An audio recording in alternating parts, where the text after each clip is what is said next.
let's start with a would you rather, okay, to get you warmed up. Okay. So, would you rather have 2 left feet or your hands on backwards? Ooh, and that is tough. That's a difficult one. See, because I'm big into football at the minute.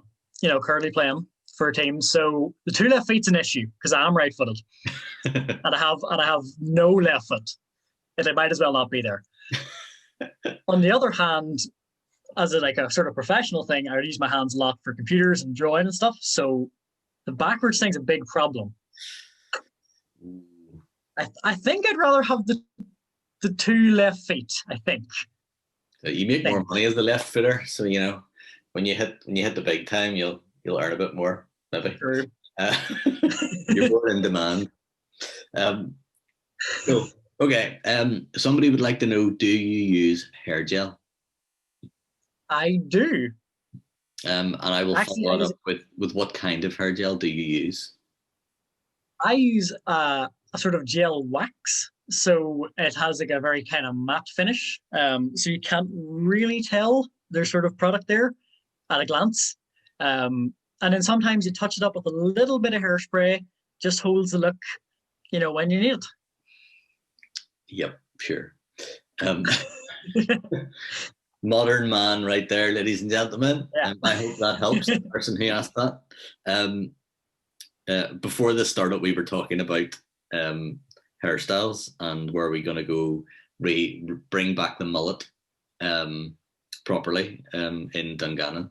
There probably are still some people in fact, there's somebody on my street who still has a mullet, I'm pretty sure. There's probably still some people around that do have a mullet still. Just never got rid of it. Yeah, why not? Okay. Would you rather have a massive chin, and I mean massive, like down to your belly button, okay? Yeah. Or a massive forehead, like Ant and Dec kind of, but double? Yeah. See, I do actually have quite like a large forehead to begin with. So in all honesty, I'll probably just add to it. I take it as it's like a dominant thing. It sort of would add. I would kind of be a leader of a group based on the forehead prowess, I think. You gonna start a club? I think I would be sort of more respected, possibly. I would sort of hold a higher stature. At like a job interview, I think they would pick the bigger forehead, personally. Maybe. I've never seen it on a CV. But you never know. Well, would you rather have wings for a day, right? Or hooves forever? Oh, wings for a day. Every time. Yeah, every time. I love a bit of Falcon from Marvel. So that's kind of like dream come true. That, it's just being Falcon for a day. And that's pretty cool, I think. Fair enough. Like it. But those are like add-on wings. They're not necessarily wings of your own. But if it's only for one day, it makes little odds. It's true, exactly. And you think about it, because if you didn't like them, it's only a day. If you don't like the hooves, you're kind of stuck. I don't know how many sort of operations you can get for hoof replacements. So I'm just using the logic behind it. You gotta think he's on serious. Fair dues. I have a follow-up gel stroke hairspray question. Perfect. The question is, do you agree? I don't know if this is for me or for you, but do you agree that hairspray is objectively better than gel? I personally don't like it individually as a sole choice. It's an add-on. It's too much on its own. It's to be used, faintly, additionally. So, this is definitely a sign that I am past it, because this is, all a bit metrosexual for me, but it's good. It's totally, I'm with it, to go with it.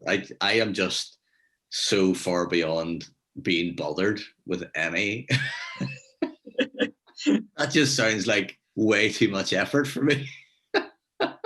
But then, I have been married for quite a while, so poor Lynn. It's your safe, really. Poor Lynn. What is your favorite car? My favorite car? Oh, I think that'd have to be a McLaren P1. Probably. Yeah, why is that your favorite car?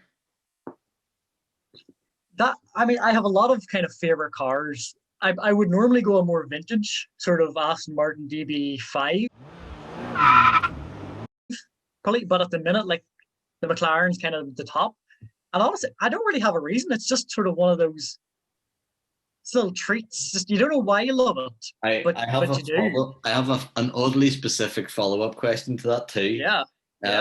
Oddly specific. What is your favorite type of door on a sports car?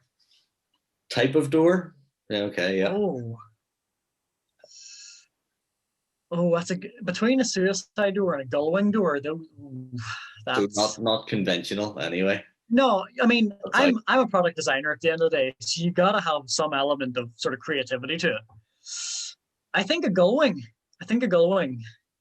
for me. And is it still a gullwing if it has a fold in the middle, or are we going like full on DeLorean where it's just straight out there? Yeah. Oh, I mean, I do like the DeLorean style of, because it's really out there, Yeah, I think like the full, where you're even getting like part of the car chassis in there too, Yeah. I can imagine taking somebody out with a DeLorean kind of door, or just not quite getting your bearings and sorry. Well, see, I'm thinking in a sort of supermarket. That's, you got to think of practicality wise. And if you just clean someone's like mirror off, that's a good point. That's, yeah. But if it had a fold in the middle where it kind of, you pushed it up the way, and that. Well, yeah. Anyway, last one, silly one, okay, and then I'll ask some serious questions. Favorite action movie? That's a very good question, actually. That's really taking me back. That's the hardest question of the night by far. We have to prep him for questions like that. It's like you gotta get in advance. Gotta get me ready. At least he's giving you a genre, Yeah, that's super. I mean, yeah, okay. Favorite action. Right. Well, you really stumped me. If you're inspired by the end, then you can give us your answer then. So we are going through this Guerrilla Christian series, and the heart of that is sharing our heart effectively. The heart of it is asking the big question, which is why, because you'll hear lots of stories in your life about, circumstance, and this happened and that happened and the other happened. But sometimes it feels like a rude question to ask somebody, or aggressive. I don't know why we would worry in Northern Ireland about being overly aggressive, but it feels like that when you ask somebody, why the heck are you a Christian? That kind of way. But that's where we're going to start. So I'm going to ask you, why are you a Christian? And hand over to you. Go for it. Yeah, cool. So for me, I have arguably quite a unique stance of that. I have kind of always been in the church, sort of right from the beginning up to like where I'm at now. Just based on how my family kind of is and how I was sort of raised and stuff. So a lot of people would sort of assume that's the why for me. It's sort of because it's all I know. But in reality, the why only really came a few years ago. And it was because I really started taking it seriously. And I can only say that life has only got immensely better because of it.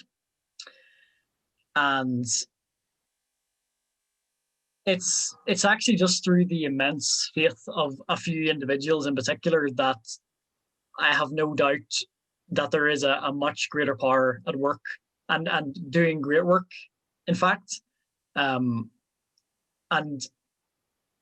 the sort of why is because I couldn't think of a better thing to do with your life than dedicating it to something much greater than yourself.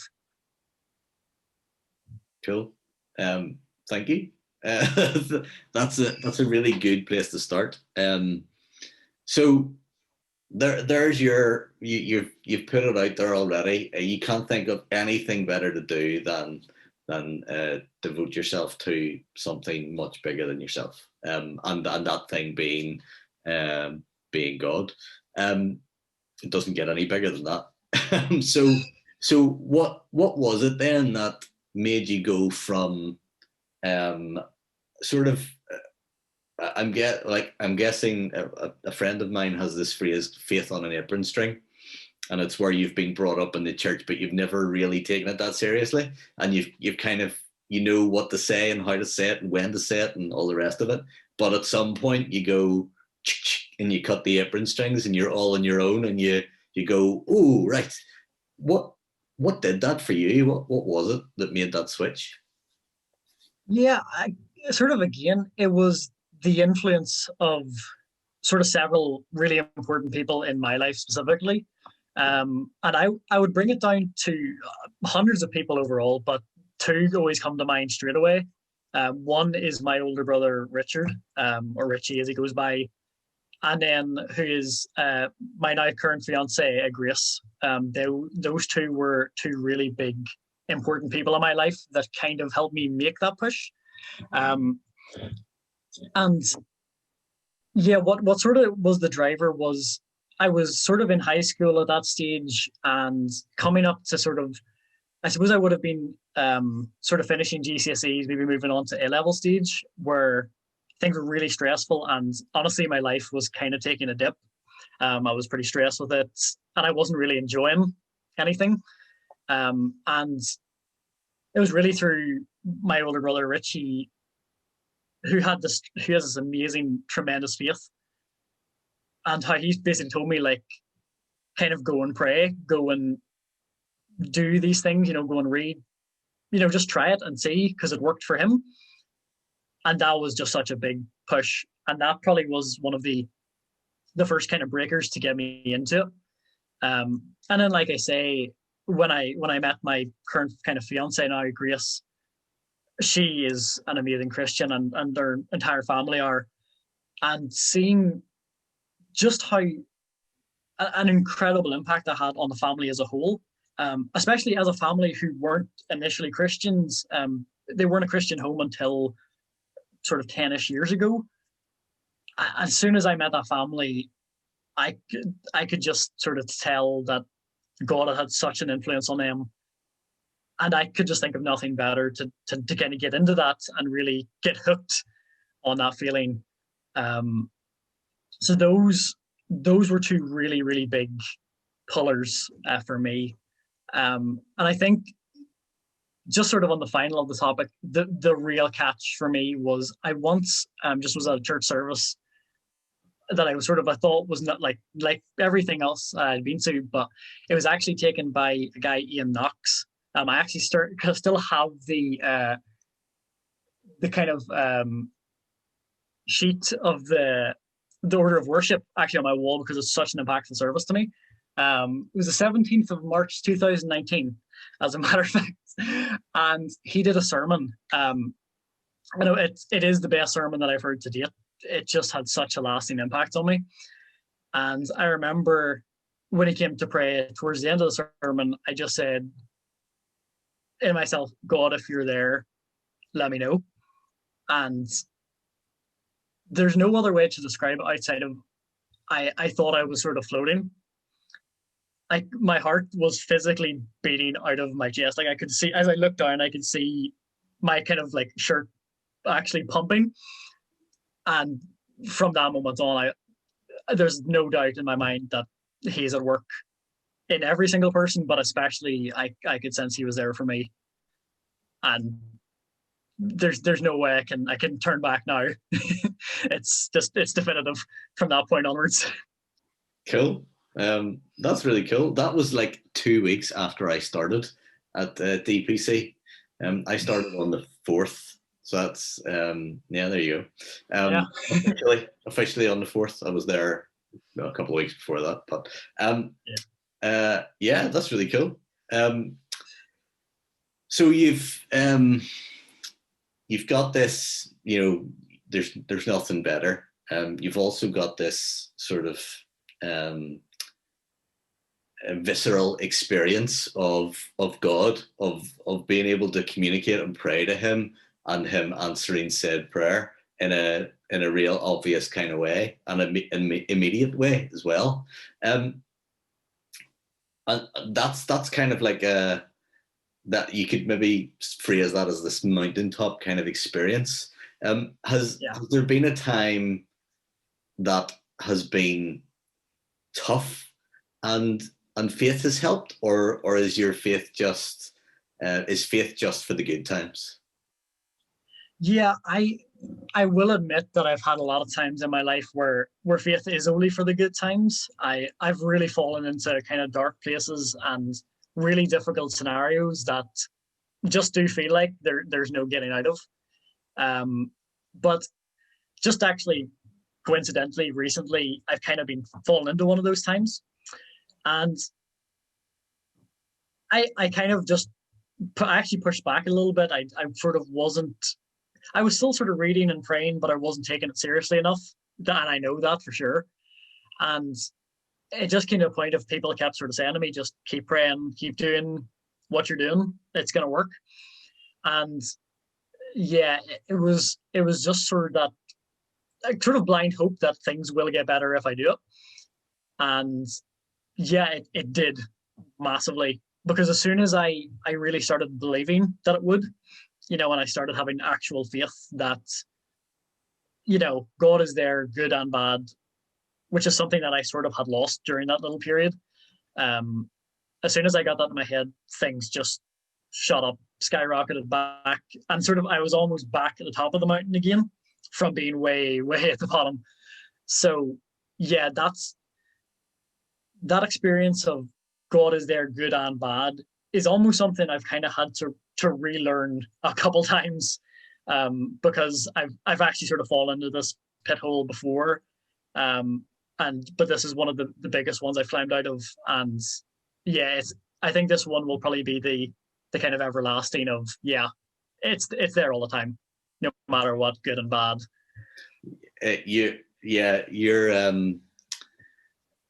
I sadly, in a way, and joyfully as well, have been a Christian a lot longer than you've been alive. That's sad because you're a leader alongside me. That makes me feel super old. But